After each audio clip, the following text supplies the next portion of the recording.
This episode is brought to you by Accenture. When your advertising operations fall out of sync, everything else follows. Spotify and Accenture are working together to reinvent the rhythm of ad sales, using automation, analytics, and smarter workflows to simplify campaign delivery and access better data across the business. The result? Less time spent on operations, more time connecting brands with the moments and fandoms that matter most. Learn more at accenture.com/Spotify.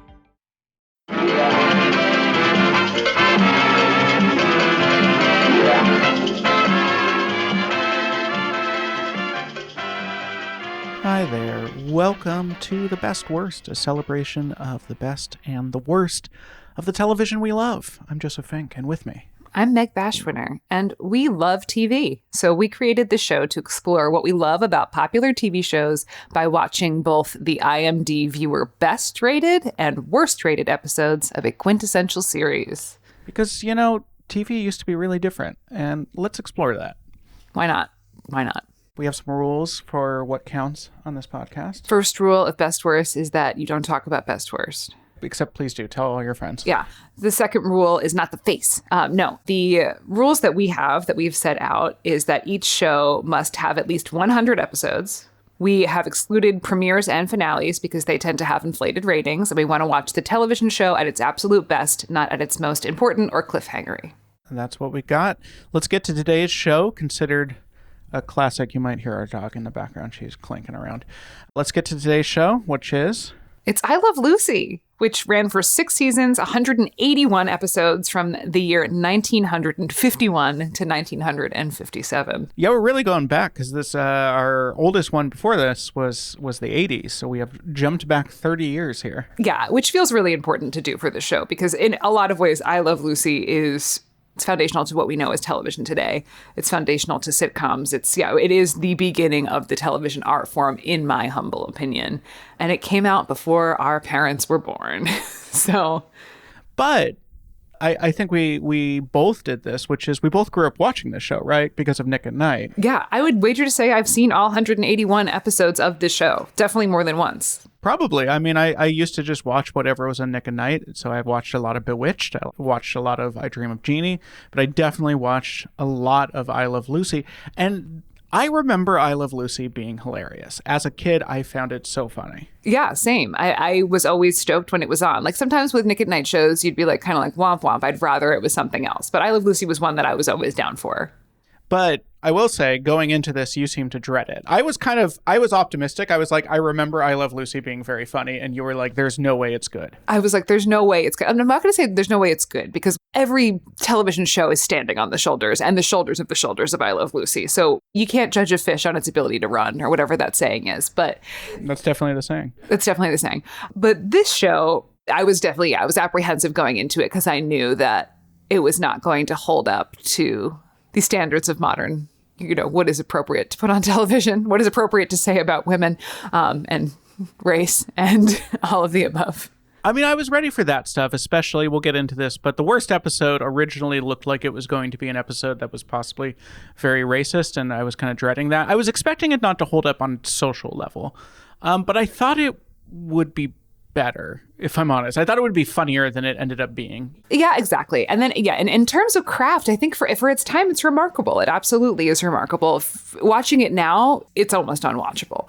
The experience we had while watching the 3 episodes of this show was at about 8 minutes in, we're like, is it over yet? How is it not over yet? Yeah, every episode is like 26 minutes, classic thing. And every time I would pause it being like, we're probably about halfway over, and we'd literally be 4 minutes in.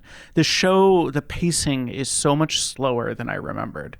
Everything takes a really long time. Every joke gets really wrung out. Like if they find a joke that's at all funny, they will do that joke 6 to 18 times just to really make sure that they've used it up to its full potential. Yeah, so that was our experience of going back and watching it. But my experience in researching it and looking into it has been really special and really interesting. I think there's a lot that we can learn about so many things from this. Like I wrote down when looking at this, I'm like, this is the story of working parent creators. Like Lucy and Desi were a married couple who were working parents. And as a result of being working parents, the history of television changed. Other than the like big groundbreaking, Lucy's pregnant on TV, there's a baby born on TV. But because Lucy needed time off for like just having a baby, just having a C-section, they ran a rerun. They were like, let's just try it. Let's just see what happens if we put a rerun on. And this had never been done before. And they did it and it got great ratings. So because they are a working family and they couldn't do 50 episodes a year or whatever they were contracted for, they had to do less. They put on a rerun. And as a result, we saw I Love Lucy because we watched it in reruns. And also the reason why they were able to make money and create Desilu Productions is because they ended up owning the episodes and they could sell it back to CBS. The reason they ended up owning the episodes is because the studio wanted it shot in New York because they didn't want the lag from the kinescope. And this is all just like sort of special interest film stuff, but they didn't want to have a lag. They wanted it to air on the East Coast at the right time. But Lucy and Desi were like, we don't want to move to New York. We have a young family. We want to be in LA. This is where our home is. And so Lucy and Desi paid to shoot it on 35 millimeter. And they also they owned the stock. So they were able to syndicate it. And then they were able to sell it back to CBS and spend that money to buy RKO Pictures, which became Desilu. And Desilu, I mean, this, I think, became a famous story a couple years ago. There was like an article about it that people passed around. But Lucille Ball,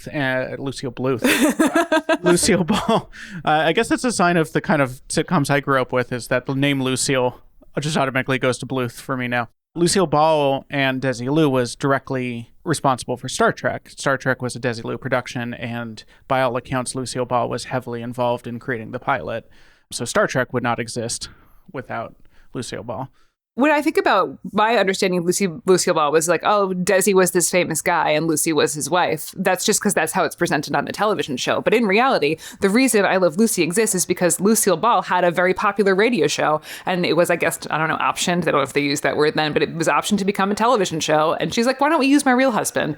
So Lucille Ball really was the force behind all of this, was the force behind the creation of getting Desi onto the project and making it their life. And then she was also like, she was in charge of Desilu Pictures. When they got divorced, she bought him out and maintained the company. So it really is this just incredible story of like feminism. I think about 1950s and I watch the show and I see Desi Arnaz literally hitting his wife on television, but then also she's this woman who owns this massive company that's going to go on to make Star Trek. Yeah, there's a sense where she's performing, I mean, she's doing the classic, I think, 50s feminism, which is she's having to perform a certain form of being a woman in public while building power and stability behind the scenes. Yeah, she created a huge career for herself and for her husband. He was not special without Lucy. And she had her first kid at 40. I'm sort of in awe of Lucille Ball now that my childhood perception of her is that she's this like kind of whiny housewife because that is what was shown to me. But in reality, she was a incredibly influential woman in TV and in the world of working parents. And it's worth pointing out, by all accounts, Lucille, good person. Desi Arnaz, monster. Desi Arnaz, not a good person. Yeah. Lucille Ball was like a communist. And she early, like in the 60s, she would say like, oh, a lot of my friends are homosexuals and they're wonderful and talented and there's absolutely nothing wrong with them. She stood up for gay rights and she has stood up for women. And Desi Arnaz, just like a terrible Republican who this is a fact that I got from the internet, was that the Hollywood procurer of prostitutes, Scotty Bowers, claimed in his memoir that he had procured as many as 2 to 3 prostitutes per week for Arnaz, each of whom was paid $200 as opposed to the usual $20. Lucille Ball confronted Bowers about this publicly and slapped him in the face saying, you stop pimping for my husband. I mean, he's paying his sex workers well, so that's good. It's always good, but it's a lot of hush money. Yeah, that money is so that they don't blab that they were with Ricardo. But yeah, so he sucked and was unworthy of her, but she divorced him, bought him out. Yeah. So with that context, let's get to the worst episode of I Love Lucy. This was a moving target. These were all moving targets. I will say the best, middle, and worst all kind of moved around in even the week we were watching these. There was a brief period where I thought the worst was going to be one where Lucy wants to be an Apache dancer is the IMDb thing, and I'm very glad we didn't have to watch that one. But instead, what ended up being the worst by the time we watched it was... The worst is season 5, episode 17, Lucy Goes to Scotland. Now, we are in a season 5, but this is out of 6 seasons, so it is kind of following the rule of the worst is usually towards the end when everyone's a little tired of making the show. So in this episode, we did watch this a little bit ago, so I'm trying to remember. Almost no plot, so you really should be able to remember I think this. they go to see Brigadoon. They don't mention that it's Brigadoon, but they go to see Brigadoon, and they're so inspired that Lucy's like, gosh, I want to go to Scotland. I have Scottish heritage. Let's plan this trip to Scotland. And then they go to bed, and Lucy has a dream. And we go into the dream world of Lucy. And whenever I'm in someone's dream world, I'm not having a good time. That's the wild thing about this episode is if you call it Lucy Goes to Scotland, I'm like, oh, they're going to do an episode where she goes to Scotland. No, the entire episode, literally the entire episode is just she dreams about Scotland. That's it. That's it. So in her dream, she goes to Scotland, and it is sort of this Brigadoon world. And I guess I will do a brief explanation of the plot of Brigadoon.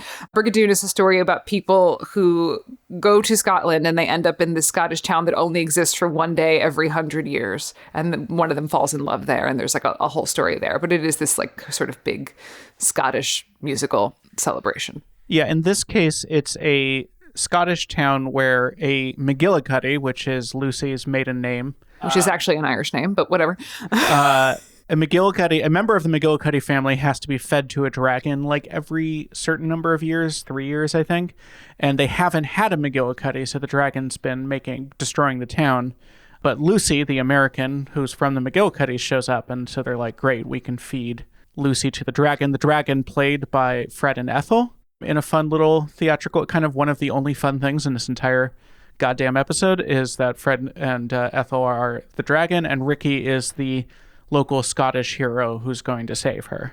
And then there's a lot of very boring singing. A lot of very boring singing. Listen, it's a big swing, and I'm never mad about someone taking a big swing. But with a big swing, there comes a miss. And this episode, in terms, for me, did miss. And I think in terms of the viewers of the IMDb, it did miss. Because it's, very boring. The music is bad. The clown isn't great. It's racist to Scottish people. Which, let's be clear, you are allowed to be racist to Scottish people. It is okay. It is okay. This episode didn't work great. People are trying their best. I wouldn't say, I'm saying it's a big swing. I don't think they're giving it their all, if I'm honest. They do look a little tired at times.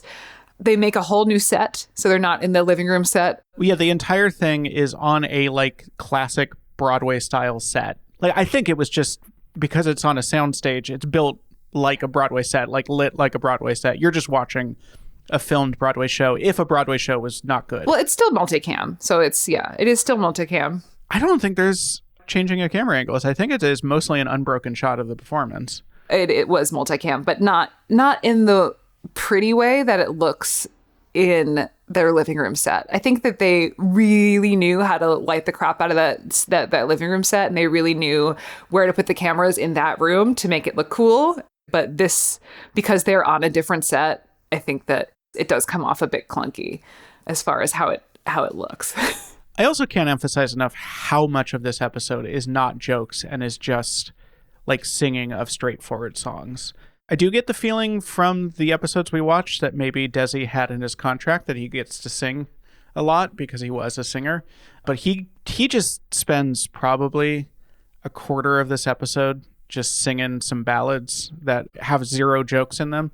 There's a dance scene. There's some Scottish dance that happens, which they try to tee up Lucy for some classic Lucy clowning in that we get to watch actual Scottish dancers do a Scottish dance, and then we get to see her try to do it, but it just doesn't work. It didn't have the juice, which I think maybe in earlier seasons or in different energy or an episode where maybe they weren't taking such a big swing, they would have had more time to allocate to making that bit work. But it was clunky and tired. It was a big swing with a clunky and tired arm. And it ends with she wakes up, and that's the end. There's not another plot beat. She wakes up, and the credits roll. You mentioned the IMDb rating, so I did want to check. In terms of IMDb ratings, this is not even close to the lowest of the worst episodes we've seen. The lowest rated worst episode is still X-Files Tesos dos Bichos, which is at 5.9. This is at 7.3, which is only 1 point below the highest rated worst episode, which was House. Still, as a worst episode, this is pretty highly rated, maybe, I think, significantly higher rated. I would 1,000 times rather watch Tesos dos Bichos again than watch this one. Oh, I don't know. Because it's longer, but this feels longer. Yeah, I don't know. I would watch the Lucy one again. Just in terms of time spent in my life in misery, I think it would be worth it. There's things to discover. Listen, while it is bad and unwatchable, there's so much that can be learned about the time and about the craft of television from this show. So even on its worst show, it really is a anthropological study.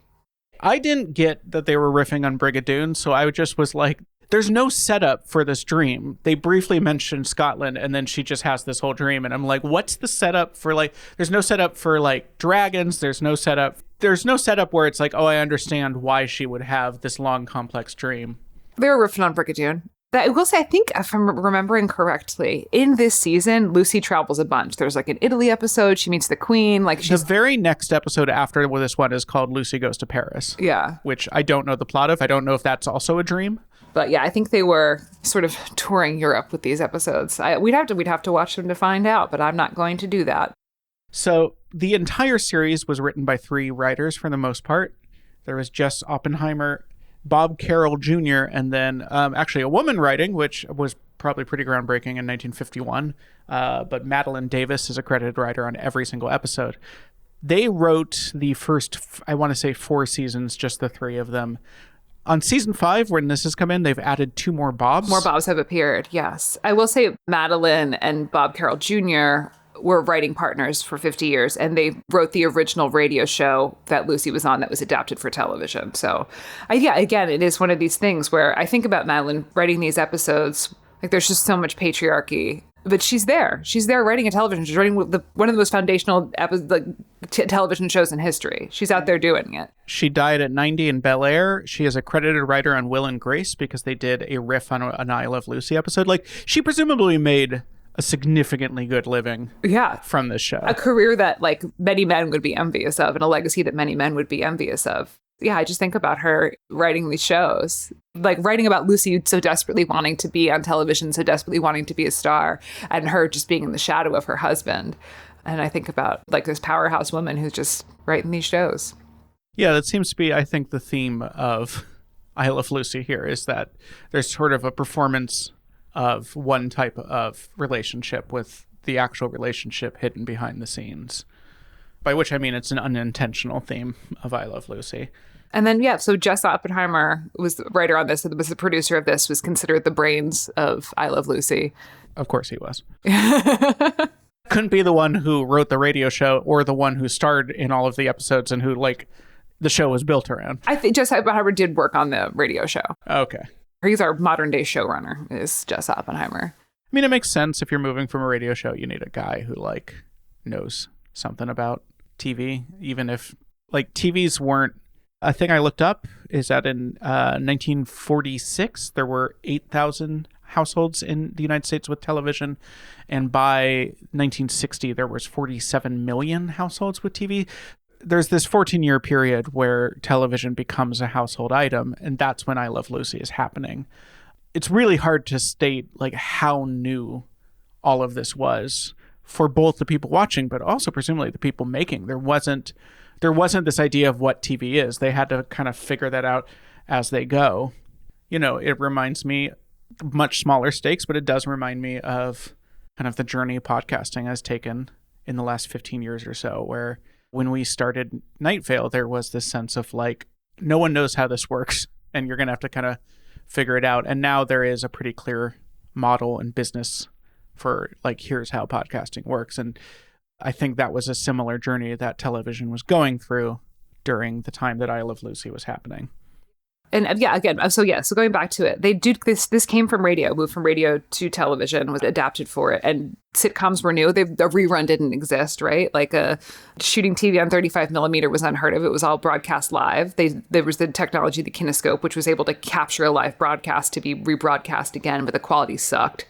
So multicam in front of a live studio audience on sets. This is, like, all new stuff. This is stuff that is being developed as I Love Lucy is making it. Carl Freund, who is the cinematographer on this, he came from film, had worked in the early medium of television before, but Desi brought him on to be like, how do we do this, right? We come from radio, we come from theater. How do we make TV? And Carl Freund was, as a cinematographer, really developed, he didn't develop multicam, but he sort of perfected it for this and perfected the lighting and the movements and the dollies and making all of it work in front of a live studio audience. And like just looking at the episodes, the Brigadoon one aside, Scotland one aside, they're pretty. Yeah. They're not pretty in the sense that modern TV can be pretty, and it's not White Lotus. There's not creative lighting. As far as being like 19, like this is the best it's gonna get in the 50s. Yeah, it's very well lit in that everything looks good. It's not like there's not a moment where you're like, oh wow, you could frame this shot and it would be a painting. Yeah, or whatever. We just watched the season premiere of the new season of White Lotus, and looking at that, I'm like, gosh, this is pretty. Like they're just these gorgeous landscapes and these shots and or even like X-Files often had just like interesting use of lighting, a lot of like based on I think Silence of the Lambs look of this like dark with like pops of colored lighting. There really wasn't ability to change too many lights because they were doing this live in front of a studio audience. They rarely cut. These scenes are so long is one thing that's notable. We noticed in all the episodes we watched, people are flubbing lines and they just keep going. Like there's lines that if we were shooting this today, we definitely would retake. They're not people they don't get a line wrong, but they do like have to pause for a second mid-line because they either started to like stutter it or they just forgot the line for a second. Yeah, so there's that. And there's also, there's performance stuff where like you can kind of just watching it as a performer, I can kind of see like, oh, you're like you didn't want it to go that way. You didn't want that line to come out that way and you're trying to shift it.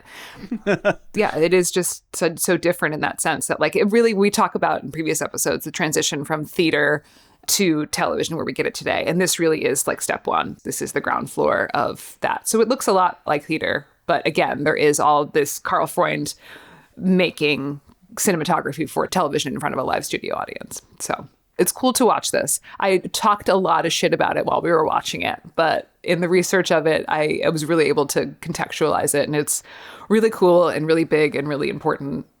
So I think one thing that's very famous about I Love Lucy is the compromises they had to make on what they could show on television. Most famously, they weren't allowed to sleep in the same bed. Interestingly, in the first season, they have separate beds, but they're pushed together to make one bed, so it's effectively one bed. By this episode, their sleeping setup is so weird. They're like two futons set at right angles with each other, and the top of the futon kind of looks like a lid. So the effect really looks like they're vampires sleeping in coffins, is what it kind of looked like to me. It was a very weird. Even if you were a married couple not sleeping in the same bed, no one would ever set up the bedroom this way. It was bizarre. As a kid, I thought that in the 50s, people didn't sleep in the same bed. One question I had, there's a point where Lucy says, "Cross my heart and hope to D." And I didn't know if that was a little flourish or if they genuinely had this conversation. They weren't allowed to say the word die on television. I don't know the answer to that. I am kind of curious. But it was cross my heart and hope to D. Some other notes I have is that this is very much a filling time episode. There's just that long dance. There's a lot of singing. I feel like the script for Lucy's part with they do a Scottish sword dance and then she tries to. And I feel like the script at that point was just like, and Lucy riffs with the swords for 3 to 6 minutes. But that's one of the beauties of Lucille Ball is that her clown is so good that you can just give her a task and let her run with it. But sometimes we get tired and sometimes we're taking a big swing. And my final note is just that there was indeed a racist Chinese food joke.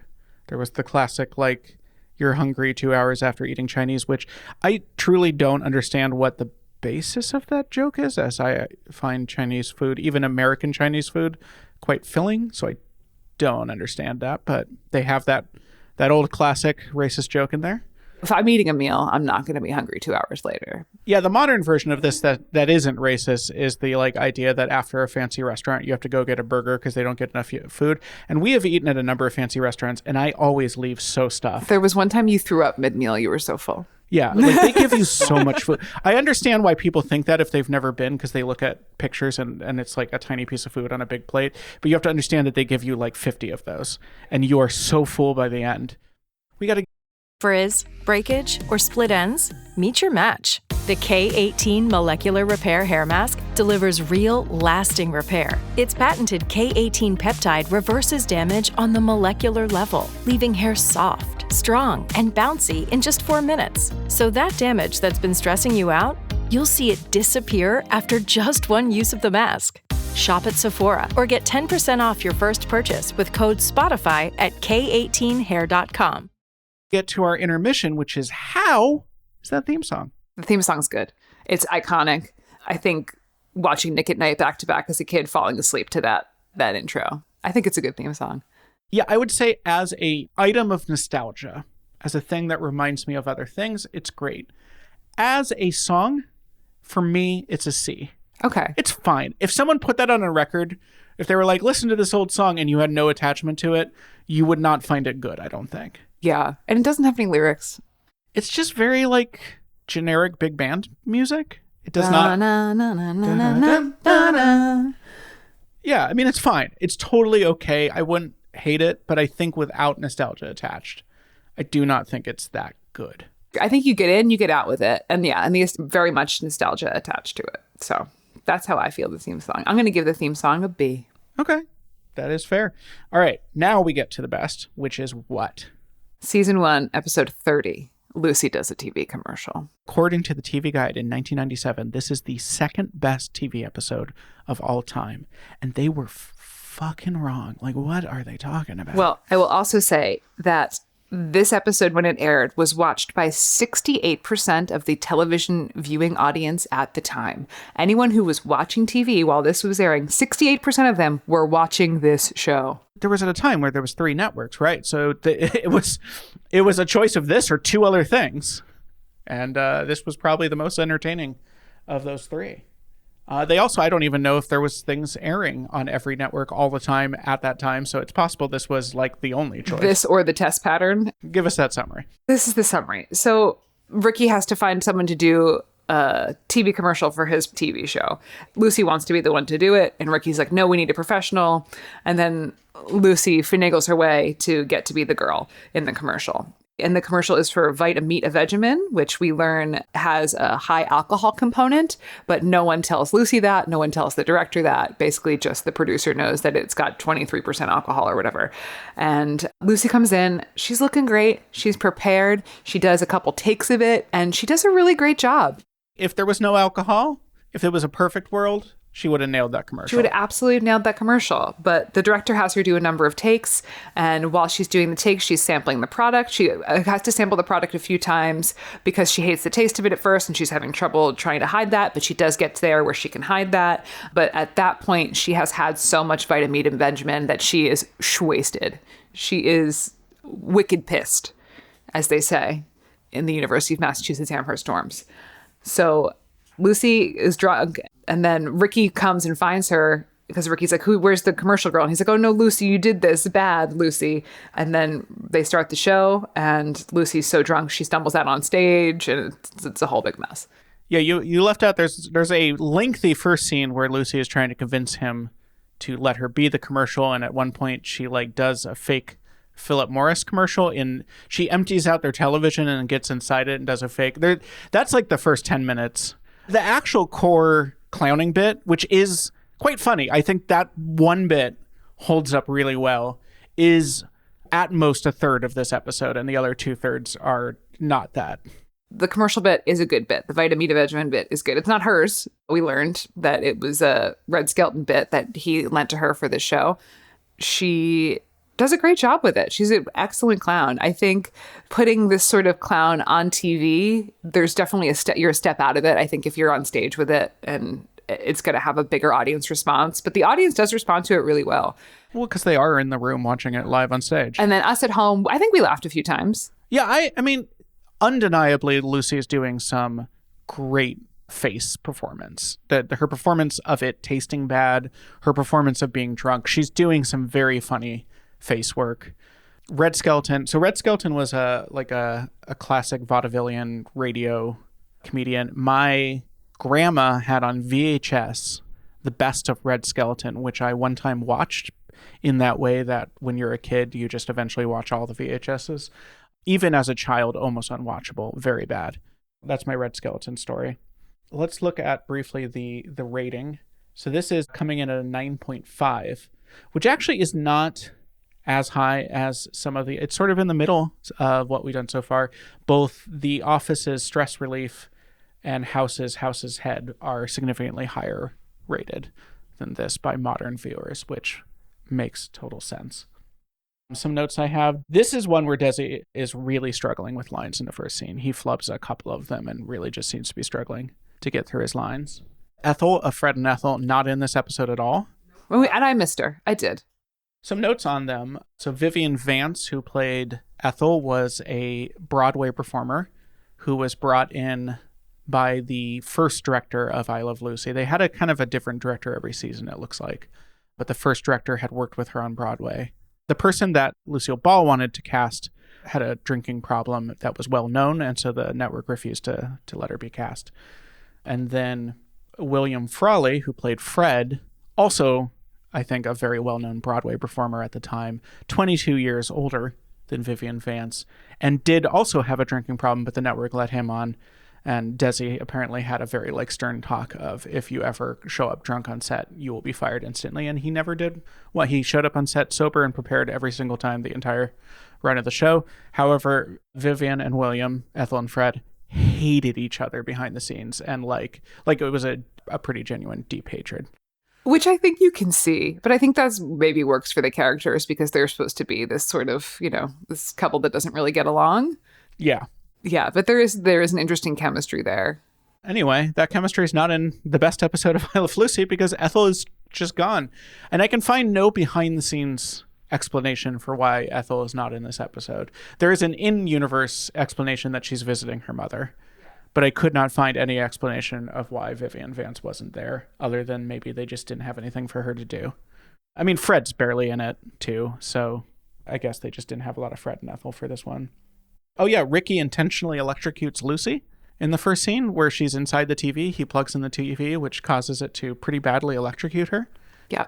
So that's played as a joke. Yeah, hilarious. There's a classic Faye Emerson joke where Ricky talks about how hot Faye Emerson is. I had to look. Did you know off the top of your head Faye Emerson? No. Faye Emerson, movie star, best known for 1942 Lady Gangster and 1943 Air Force. Apparently Ricky, big Faye Emerson fan. Their beds are together, as I noted. My note for that is just, oh my God, their beds are together. What sluts? What sluts? It's essentially one bed. It's just got the crease down the middle. Ricky just straight up does not know how to make himself breakfast at all, because there's a point where he's baking. Lucy refuses to make him breakfast unless he lets her do the commercial. And the options appear to be that she makes him breakfast or he doesn't have breakfast. It does not appear he knows how to eat food in the morning unless it is served to him by Lucy. Just part of that dynamic that they were performing. Mm-hmm. Everyone is just hanging around in a suit all the time. Like Fred and Ricky are just on their off time in the apartment and they're both in full suits. Yeah. I mean, and Lucy's always in a dress. And then when she goes to the studio, I understand she's going to, be in a commercial, but she's wearing a hat. She's got a veil. She's got a straight up black veil, which I'm like, are you grieving? It just was hats. People wore hats. I guess we wear hats now. We always say people wear hats. People wear hats and people wear hats now. They're just our baseball hats. They're less fancy, yeah. Yeah, and they're beanies and baseball caps, but we do like to be covering our heads. The dress from the famous Central scene is now owned by Laura Dern. It's in her collection. I think that's the only time I laughed out loud at this show in this watching was the clowning bit with the alcoholic stuff. There was some funny stuff in there. I laughed a few times. I agree. I think it is a funny bit. My impulse as a director is to change a few things about it. I think it could have been paced a little differently. Listen, I'm not going to be giving notes on this incredible, legendary, foundational bit of clown, but there's more there that you can play with in this scene. And I think that if anyone ever wants to try it again. I mean, there's a few things. One is they should have let her do it on air. They should have gotten to the on-air bit and have her absolutely destroy it on air would have been the funny payoff. Instead, the payoff they go for, and I think this goes back to Desi likes to sing on camera, is they have Ricky sing, and then she screws up his singing. I just think it would have been a much funnier payoff to have her do the drunk commercial on air and really, really ruin the show. I agree. That's the move. You could really feel the vaudeville from this. That central bit, you could put that on any vaudeville stage and a crowd would have a good time. You wouldn't need any story to back it up. You just need the setup that this is 23% alcohol, good, and then get right into it, and you have a very funny clown bit. Yes. In 100 years, they will still be talking about this bit and no one will be talking about my notes on this bit. It's a fair point. The last note I have is I grew up watching a lot of Marx Brothers, which I found out Harpo Marx actually did do an episode of I Love Lucy. He guest starred. But Drunk Lucy at the end is giving such Harpo Marx. She is essentially doing like an imitation of Harpo Marx. She's doing kind of the classic Harpo Marx thing of like sneaking up behind someone, big wide-eyed facial expressions, kind of like this childlike glee. It was just very familiar from the Marx Brothers movies. She was doing a Harpo. Do you have any other notes? No other notes. No, I think we did it. And I think I really enjoyed, as much as I did not particularly enjoy watching these episodes, I think there was definitely stuff to be learned from them. And my perspective definitely was shifted by them. So, yeah. I would say the way my feelings have changed is I just wouldn't want to watch this show now. Like, I think in memory, I remember it as start to finish funny show. I remember laughing my head off the whole time. And that is not how I remember that show now. I would say I have more respect, but less fondness for it as a result of having revisited, but learned a little bit about it. I guess that answers the question, would we keep watching it? To learn more about television, I would keep watching it. To learn more about Lucille Ball, I would watch more of it. To be entertained, I wouldn't watch it, no. Yeah, this is, I think, the first one, because I think Cheers, House, The Office, X-Files, if you were like, hey, let's watch through those, I would be like, yeah, all right. I think they would be entertaining enough that I'd be fine rewatching the entire series of one of those. I don't think I'd be enthusiastic about rewatching all of I Love Lucy. Yeah. But speaking of a show I would be excited to rewatch, I am excited about our next one. We're moving to our drama. Our drama sitcom. We're into drama. You chose this one. I did choose this one. I chose Buffy. Buffy the Vampire Slayer. Yeah, so we're going to get into that. I'm excited about this one. You know, problematic behind the scenes aside, I think the best of Buffy holds up very well. And I think the worst of Buffy is likely to be very bad. I do think the lows of that show are pretty low. Well, we've got that to look forward to. Thank you all so much for listening with us. Please check out our Patreon-only show, The Middleist, where we are discussing the exact Middleist rated episode to see what the show looks like when everything is exactly average. That episode is going to be from Season 2, Episode 26, The Ricardos Change Apartments. We will see you there. All right. I'm up.